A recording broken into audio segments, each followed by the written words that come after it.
Power breakfast में आपका स्वागत है। मैं हूं डिम्पी कालरा। तो इस समय की सिचुएशन मार्केट की यह है कि आज ग्लोबल मार्केट आपके लिए थोड़े मिले जुले हैं। पिछले 2 दिन से स्ट्रॉन्ग ग्लोबल मार्केट के संकेत थे। भारतीय बाजार रुपए पे अपने आप में अच्छा रिएक्शन दिखा रहे थे, लेकिन आज एसजीएक्स निफ्टी हालांकि शुरुआती कमजोरी है, ये कमजोरी बहुत ज़्यादा भी नहीं है और इसके अंदर सिर्फ 8 से 9 अंकों की गिरावट देखने को मिल रही है। एक बार आपको सारे के सारे ग्लोबल मार्केट बताने के लिए संदीप मेरे सहयोगी जुड़े हैं, वो आपको बताएंगे। लेकिन उससे पहले जरा आप ट्रिगर्स देख लीजिए, क्या अहम ट्रिगर है जिसके बेसिस पर आज बाजार आपको थोड़ा सा रिएक्शन ज़्यादा दे सकता है, उस पर्टिकुलर ट्रिगर का असर ज़्यादा होगा। पहला तो ग्लोबल मार्केट। वैसे तो भारतीय बाजारों के रुपए के साथ ज़्यादा कनेक्शन है, इंस्टीट्यूशनल्स का, एफआईज का लगातार मार्केट में पैसा आना और इसको प्री इलेक्शन रैली समझना, ये बाजार के लिए ग्लोबल मार्केट को थोड़ा नज़रअंदाज वाला फैक्टर भी कर सकता है। लेकिन कोई दिन से ऐसा हो रहा है कि अगर हम डीकपल होकर चलेंगे तो फिर हो सकता है मार्केट के अंदर हम पूरी तरह से डिस्काउंट ना करें ग्लोबल मार्केट्स को भी। इसलिए आज के लिए जब बाजार 500 पॉइंट निफ्टी मूव कर चुका हो, ग्लोबल मार्केट अहम है। दूसरा, रुपया, ये बाजार को काफ़ी अच्छा सपोर्ट कर रहा है। हालांकि ये जो कच्चा तेल है ये पूरी तरह से दायरे में है, 65 से $67 तक। ज़्यादातर एक्सपर्ट्स कहते हैं कि कोई दिक्कत नहीं, लेकिन इस रेंज के अपर एंड पे आ चुका है, $67 के आसपास। तो इसलिए इस रेंज के अब पार होना थोड़ा सा मुश्किल क्रिएट करेगा। अदरवाइज अब तक तो ठीक है, लेकिन रुपए की मजबूती इस कच्चे तेल की $1 से $2 की बढ़त को पूरी तरह से नज़रअंदाज करवा रही है। एक और चीज़, कोटक बैंक के मामले को लेकर आज बॉम्बे हाई कोर्ट से उनको कोई राहत नहीं मिली। इनफैक्ट कल इसकी सुनवाई थी तो कोई राहत नहीं मिली। इसमें प्रमोटर को अपनी होल्डिंग कम करनी है, जो कि पहले ही अब बयान आ चुका है कि 30% से घटाकर आपको 20% के दायरे में लानी होगी। तो यहाँ से बॉम्बे हाई कोर्ट से कोई राहत नहीं है, तो कोटक के शेयर पर आज हो सकता है दबाव रहे। जनवरी में सुस्त रही ग्रोथ की रफ्तार, जो आईपी ग्रोथ है वो 2% के भी नीचे पहुंच गया। इन्फ्लेशन 2.5 है। हालांकि अपना जो प्रोजेक्शन था कि 4% इन्फ्लेशन अगर रहे तो कोई दिक्कत नहीं, उससे तो खैर कोसों दूर है, नीचे ही है। हाँ, बट ग्रोथ की रफ्तार अगर धीरे हुई है, कम हुई है, तो इस पे आज मार्केट क्या पूरी तरह से रिएक्शन देगा या फिर इसको बहाना बना लेगा आज प्रॉफिट बुक कराने का, ये एक अहम ट्रिगर और होगा। तो 4 ट्रिगर के बेसिस पर आज बाजार को हम आगे बढ़ रहे हैं। संदीप हमको ये बताने वाले हैं कि ग्लोबल मार्केट में खासकर ब्रेक्जिट को लेकर क्या बयान आ रहे हैं, कि यूएस में आईटी कंपनीज को लेकर वहाँ पे क्या हो रहा है और वहाँ की अपनी चाल कैसे चली जा रही है। तो संदीप हमको ये बताने वाले हैं। संदीप बताएं ग्लोबल मार्केट्स की राय। देखिए, बहुत मिले जुले संकेत हैं आज। अगर आप देखें तो खास तौर पे अगर आप एशियन मार्केट की बात करें तो वहाँ पे कमज़ोर शुरुआत हुई है। जब ब्रेक्जिट की डील की आप बात कर रहे हैं, कल यूके की संसद में वोटिंग थी और वो जो वोटिंग में प्रस्ताव था थेरेसा मे का ब्रेक्जिट को लेके, वो खारिज कर दिया गया है। 149 वोटों से अगर आप देखें ये जो प्रस्ताव है वो खारिज कर दिया गया है। इनफैक्ट अगर आप देखें डील में 242 वोट पक्ष में पड़े थे, 391 वोट जो हैं वो इसके खिलाफ पड़ते हुए दिखे हैं। आपको बता दें, जो थेरेसा मे ने डील करी थी यूरोपीय संघ के साथ, यानी कि एक डील के साथ ये ब्रेक्जिट होगा, उसको खारिज कर दिया गया है। यानी कि अब जो अनिश्चितता है पूरे मामले को लेकर वो काफ़ी ज़्यादा बढ़ गई है। हालांकि थेरेसा मे ने ये कहा है कि वो फिर से 2 बार वोटिंग कराएंगी और आज जो वोटिंग होगी यूके की संसद में वो नो डील के साथ, यानी कि बिना सहमति के ब्रेक्जिट होता हुआ दिखेगा। उस पर आज यूके की संसद में वोटिंग होनी है। अगर ये प्रस्ताव भी डिम्पी खारिज हो जाता है, फिर हो सकता है कि जो 29 मार्च की डेडलाइन है वो शायद टलती हुई दिखे। अगर आज नो डील के साथ ब्रेक्जिट को मंजूरी मिल जाती है तो उसे बाजार काफ़ी अनिश्चितता के तौर पर लेगा, क्योंकि ये हार्ड ब्रेक्जिट के तौर पर देखा जाएगा। तो अभी भी अनिश्चितता का माहौल है, क्योंकि डील के साथ यानी कि ईयू के साथ मिलकर ब्रेक्जिट होने का जो मामला था उसे यूके की संसद ने खारिज कर दिया है। तो इससे जो अनिश्चितता है अगर आप देखें ग्लोबल मार्केट्स में, वो बढ़ती हुई दिखी है। यही कारण है कि आज जो एशियन मार्केट की शुरुआत है वो कमजोरी के साथ हुई है। कल अगर आप देखें यूएस के मार्केट्स और उसके साथ साथ यूके के मार्केट्स देखें तो इस डील के पर जो वोटिंग हुई है उससे पहले बंद हो गए थे। यूएस के मार्केट्स अगर आप देखें मिले जुले बंद हुए हैं। डाउ करीब 100 पॉइंट के आसपास की गिरावट के साथ बंद हुआ। लेकिन आपको ये भी बता दें कि जो बोइंग की गिरावट थी, बोइंग अगर आप देखें कल फिर से 6% के आसपास गिरा। दूसरे दिन लगातार गिरावट थी।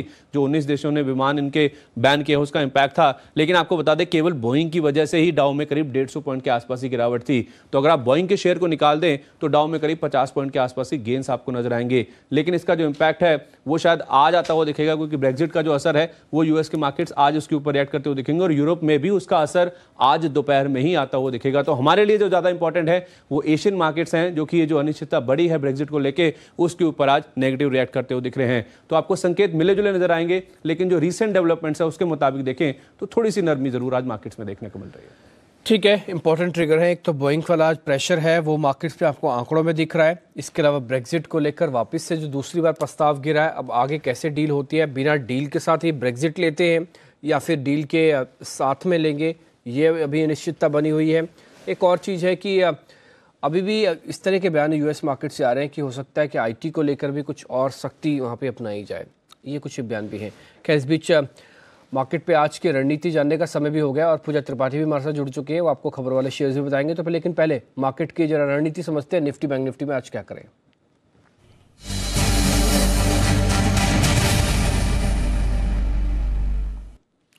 हमेशा की तरह सुबह सुबह अनिल जी हमारे साथ जुड़ चुके हैं। Sir good morning.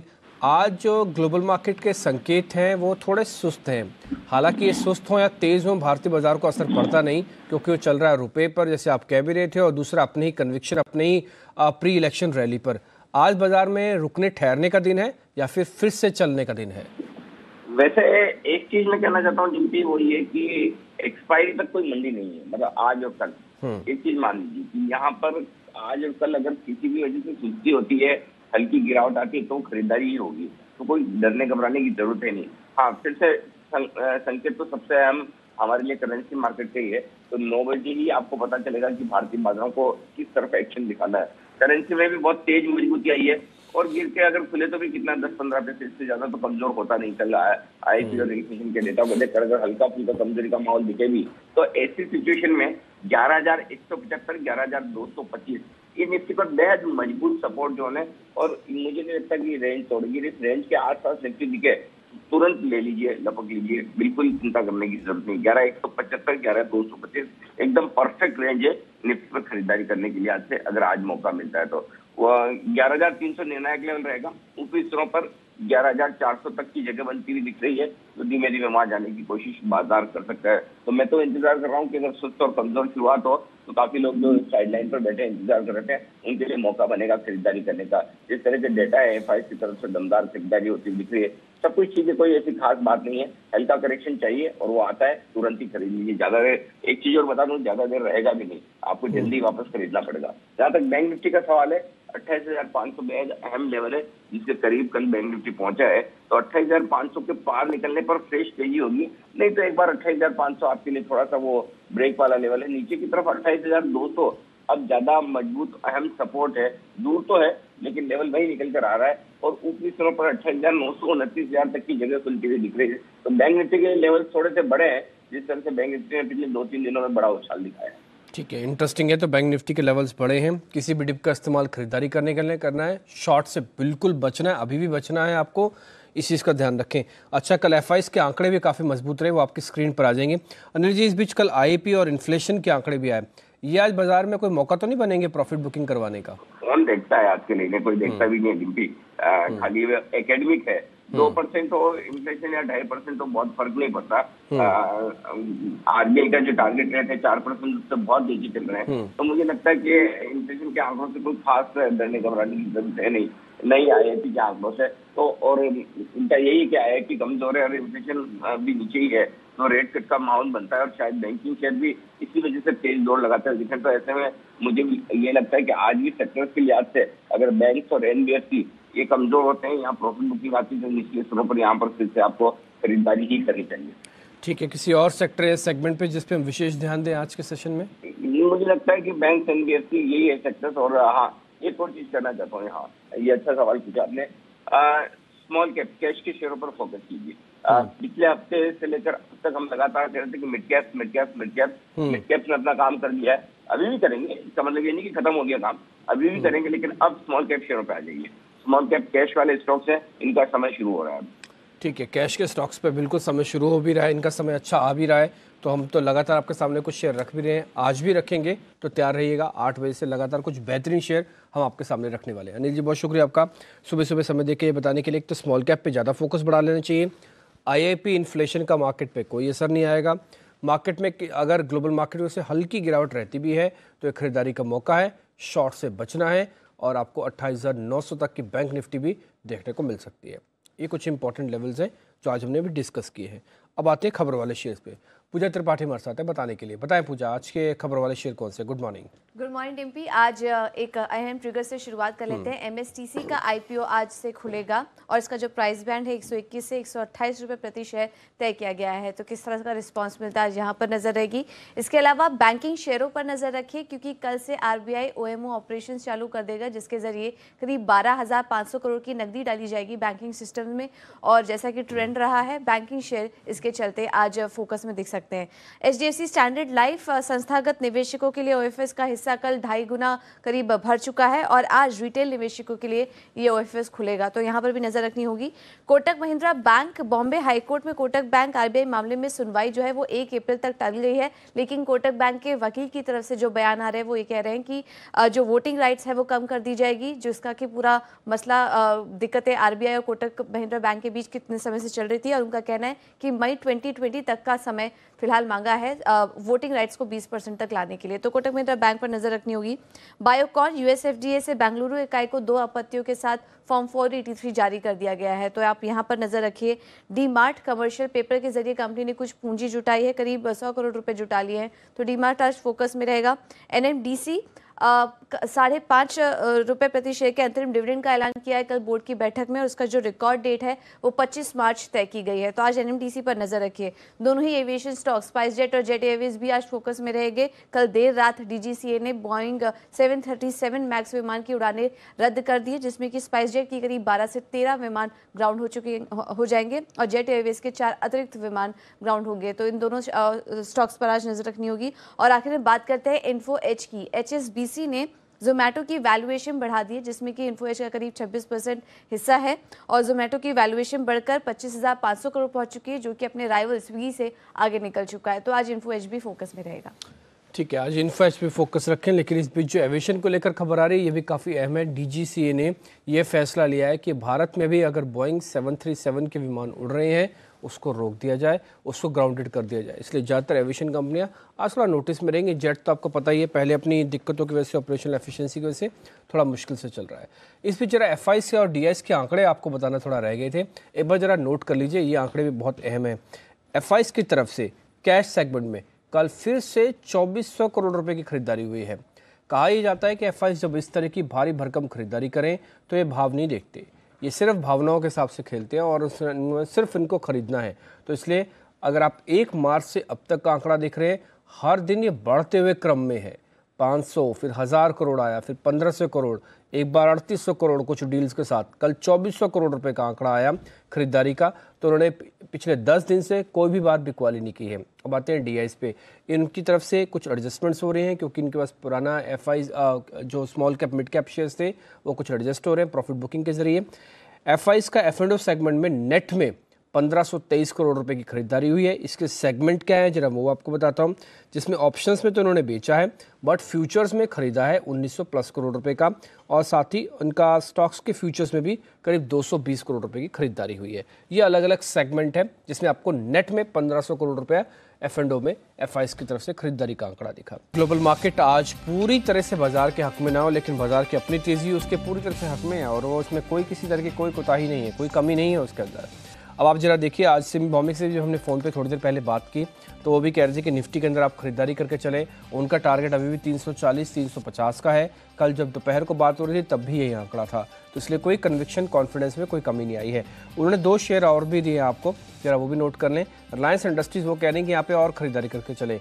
कल भी मार्केट को संभालने में और बाजार को और गति देने में इस शेयर का बहुत बड़ा रोल था, इसलिए आज 1341, 1350 वैसे भी लाइफ टाइम हाई पे आ चुका है, तो आप इस पे ध्यान रखें। आज खरीदारी की लिस्ट में है ये। सन फार्मा, एक फार्मास्यूटिकल कंपनीज भी आप खरीदारी कर सकते हैं। कल की क्लोजिंग बहुत इंटरेस्टिंग जी, 470, 460 के बाद 470 का पड़ाव कई दिनों के बाद क्लोजिंग बेसिस पे मिला, इसलिए चलना स्वाभाविक है। 78 और 82, 482 एक टारगेट होगा। हमने अलग अलग ब्रोकर से भी बातचीत की, आपके लिए कुछ ट्रेडिंग कॉल्स लेके आए, जरा वो भी नोट कर लीजिए।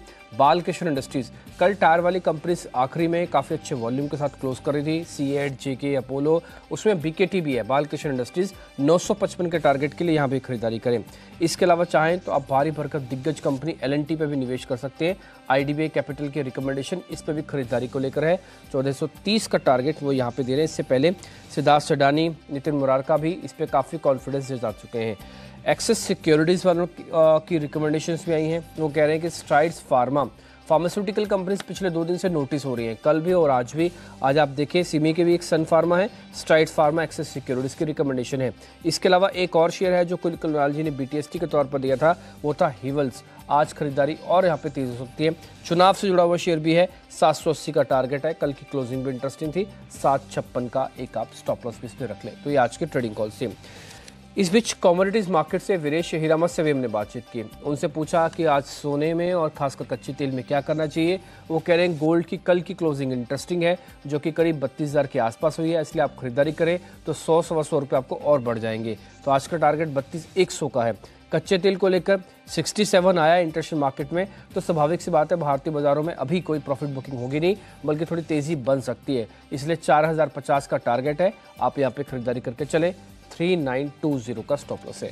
उम्मीद करते हैं सारे के सारे ट्रेडिंग कॉल्स आपने नोट कर ली होंगी। अगर नहीं कर पाए या नहीं लिख पाए तो एक काम कीजिए, अपने फ़ोन उठाइएगा और सारी चीज़ें रिकॉर्ड कर लीजिए या फिर फोटो खींच लीजिए, तो आपके पास सेव भी हो जाएगा। और साथ ही यहाँ पे मैक्वायरी दोनों ने अपने लक्ष्य यहाँ पे बढ़ा दिए हैं और CLSA ने यहाँ पे अपने लक्ष्य 11,500 से बढ़ाकर 11,750 कर दिया है। मैक्वायरी की भी करीब 13,000 तक के लक्ष्य, और ये दोनों ही मान के चल रहे हैं कि एनुअल रिपोर्ट जो आती हुई दिखी है उसमें काफ़ी पॉजिटिव फिगर्स दिखे हैं। विज्ञापन आय करीब 15 साल की ऊंचाई पर है, और यही नहीं, यहाँ पे जिस तरह से रिटर्न रेशियोज हैं वो कई सालों की ऊंचाई पर यहाँ पे आते हुए दिख रहे हैं। कैश फ्लोज डबल डिजिट में यहाँ पे आते हुए दिख रहे हैं, ये पॉजिटिव यहाँ पे उनको दिख रहा है। साथ ही CLSA का DLF पर एक पॉजिटिव रिपोर्ट आया, यहाँ पे भी उन्होंने अपने लक्ष्य को बढ़ा दिया है, लक्ष्य बढ़ाकर 229 कर दिया है, पहले 167 था, और मानते हैं कि लीजिंग कारोबार यहाँ पे काफ़ी डबल डिजिट ग्रोथ बता सकता है आने वाले टाइम में। डेवलपमेंट कारोबार में काफ़ी स्थिरता है, तो बैलेंस शीट उनको अच्छी लग रही है। क्रेडिट स्विस की पिडिलाइट पर आज पॉजिटिव रिपोर्ट है, 950 से लक्ष्य बढ़ाकर 1125 तक के कर दिए हैं, और यहाँ पे मानते हैं कि जो मार्जिन पर चिंता थी वो पीछे रह गई है। आने वाले टाइम में मार्जिन्स में बढ़त देखने को मिल सकती है, और चौथी तिमाही में मार्जिन्स काफ़ी सुधरते दिख सकते हैं। साथ ही आज कोटक पर रिपोर्ट आई है। कल जिस तरह से यहाँ पे RBI के सामने सुनवाई थी हाई कोर्ट में कोटक की, तो प्रमोटर्स ने उनसे ये कहा है कि मई 2020 तक वो अपनी जो हिस्सेदारी है वो यहाँ पे घटाएंगे, कम करेंगे। लेकिन RBI को थोड़ी सी यहाँ पे चिंता ज़रूर है। सिटी की 1340 तक के लक्ष्य, उन्होंने लक्ष्य को बरकरार रखा है। सिटी की मारुति पर रिपोर्ट है, खरीदारी की राय, उन्होंने भी लक्ष्य बढ़ा दिए हैं। 7600 तक के लक्ष्य थे, 8300 तक के नए लक्ष्य वो दे रहे हैं। और HSBC की टाटा मोटर पर पॉजिटिव रिपोर्ट है, होल्ड रेटिंग है, लक्ष्य बढ़ाया है उन्होंने। और इसके अलावा आज मैक्वायरी की रिपोर्ट ITC पर है, जहां पे 376 तक के लक्ष्य वो सुझा रहे हैं, और ये भी जो रिपोर्ट है वो काफ़ी पॉजिटिव है ITC के लिए।